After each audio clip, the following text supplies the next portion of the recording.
منفی کردن فعل با قید نه که پیشوند فعل است انجام می شود. مانند من دارم که تبدیل می شود به من ندارم. کار کردم، کار نکردم. موارد خاص شماره 1. اگر فعل با حروف صدادار او، آ، ا شروع شود، برای منفی کردن فعل پس از قید منفی نه یک ی اضافه می شود. مانند آمدم، نیامدم. موارد خاص شماره 2.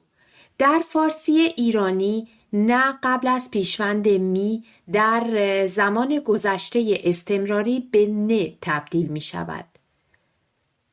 مانند می آمدم، نمی آمدم. موارد خاص شماره 3.